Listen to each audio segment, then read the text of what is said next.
It's me, Olusam. Good morning, good afternoon, good evening, depending on where you are watching from.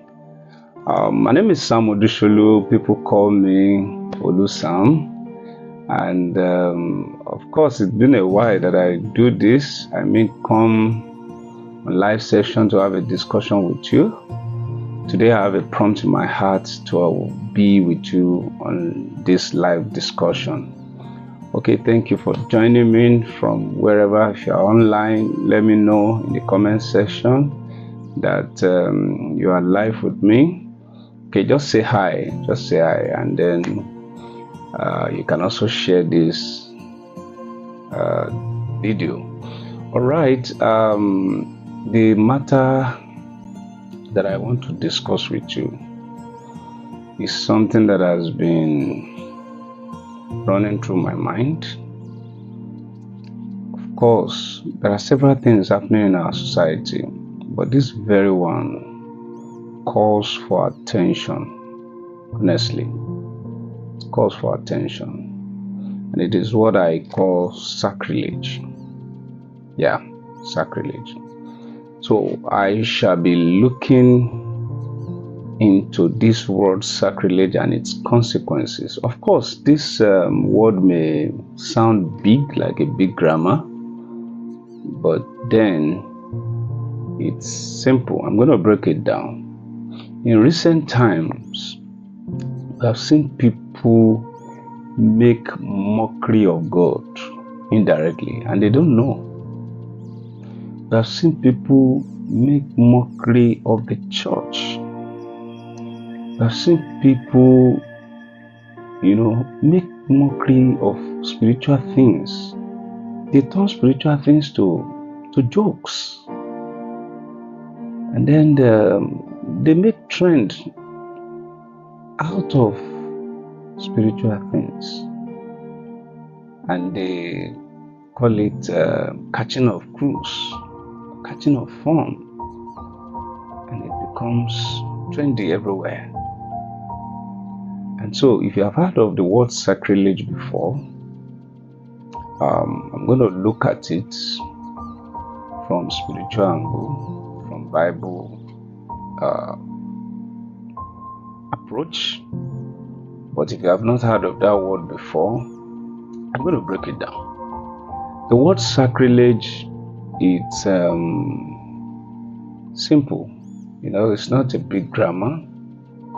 It might sound big, but so simple. Sacrilege simply means, disrespecting or violating something that is sacred. Desecration of something sacred, disrespecting something sacred. We can see sacrilege as blasphemy. You can see it as dishonoring God, or dishonoring something sacred.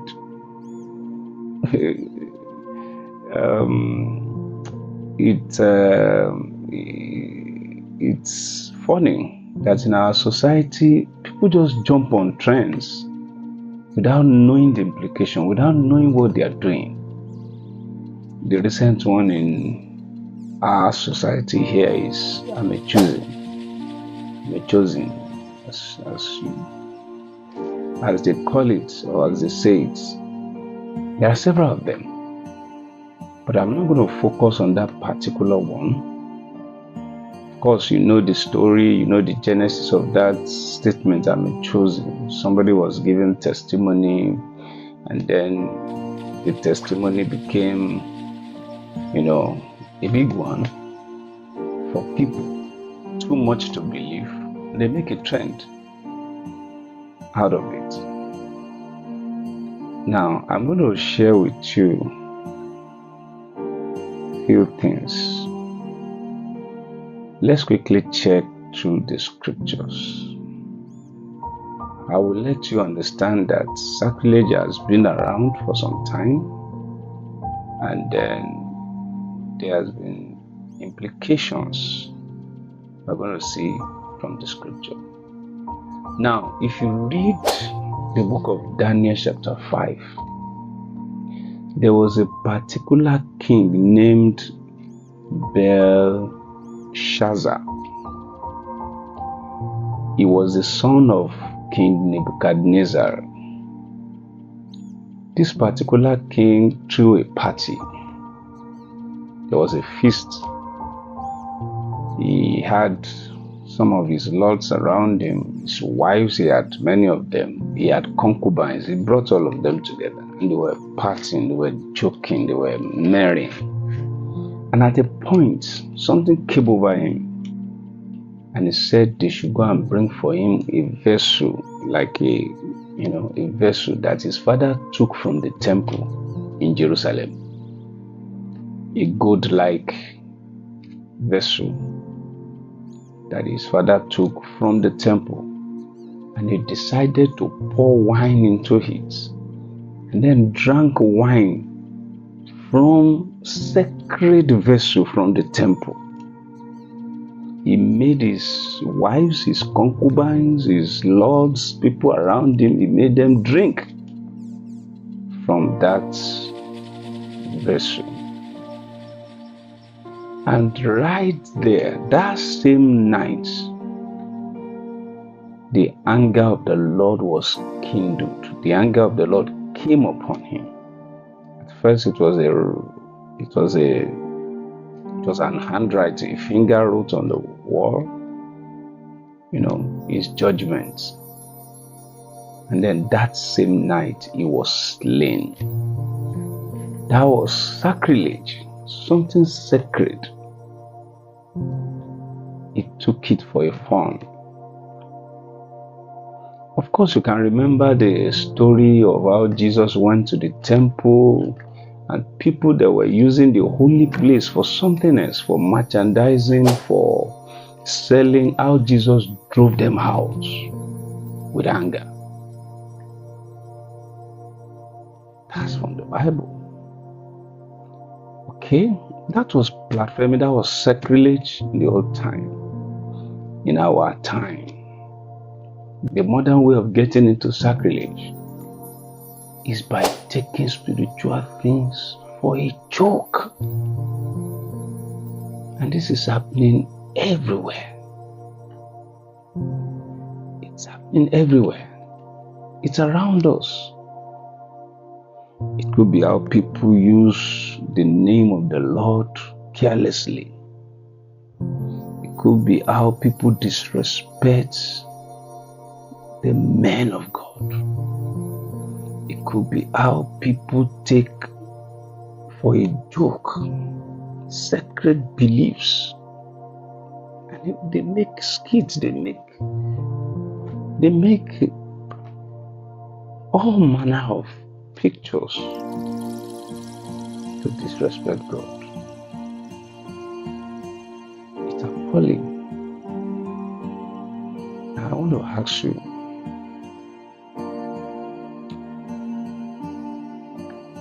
of course, some of the people watching, they know more than me. If you know other ways through which people, get engaged in sacrilege, you can type in the comment box. Let's learn from one another. I mean, in our recent time, because you have seen comedy on the altar of God, careless comedy, careless jokes in church, on the altar in church. Sacrilege, disrespecting the sacred place, disrespecting the sacred altar of God. Please share your thoughts on this matter that I'm raising. Share your thoughts. You are free to share your thoughts on the comment section. You can ask questions. Let's learn together. Now, sacrilege isn't just about disrespecting sacred objects. It's about dishonoring God. And that affects individuals, that affects spiritual lives. It even affects a nation. Yes, sacrilege can there are certain things that we suffer for. We don't even know the genesis. We don't know the genesis. We don't know how we have contributed to what we go through as a nation, what we go through as citizens of this nation. We don't even know. We don't know how we have aroused the anger of God. We must be careful. We must watch it. And I see Christians engage in these things. I see the so-called Christians engage in these things. You make mess, you make mockery of the things of God. Be warned. Be warned. The Bible says it's a terrible thing to fall into the hands of God. Yeah, it's a terrible thing.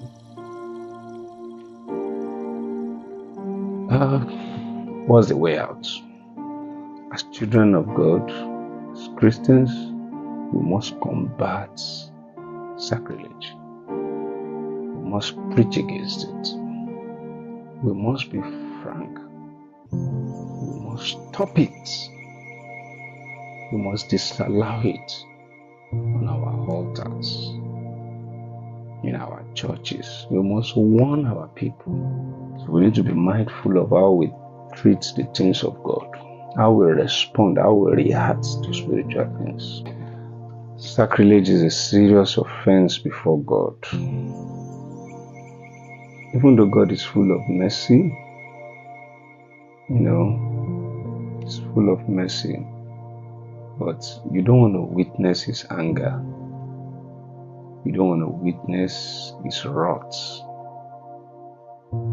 So, if you have been making mockery of the things of God, please stop it. Please stop it. With immediate effect, stop it. I beg you in the name of God, stop it. Stop it. Anything you cannot believe, anything you cannot fathom, don't join them to mock it. Join them to mock it. Anyway, God is merciful, but then you don't want to witness His anger. Have you ever witnessed the anger of God upon a man, or upon anyone, upon any city, upon any? Please share with me in the comment section. Yeah, if you have ever witnessed how God place instant judgment on people engaging in sacrilege, please share with us. Share with me in the comment section if you have witnessed anyone. Of course, I have seen that before. Okay, I've heard of a boy and a girl who committed fornication. A boy and a girl who committed fornication right inside the church. Right inside the church. Just imagine that. And then the anger of the Lord came upon them, and then they died right there. Right, that's the thought in my heart, and I believe you have learned one or two things. You can share your thoughts with me. I know some people will come for me, some people will drag me, but I don't care. But you just share your thoughts with me in the comment section. God bless you. God bless you. You will not see the anger of God in Jesus.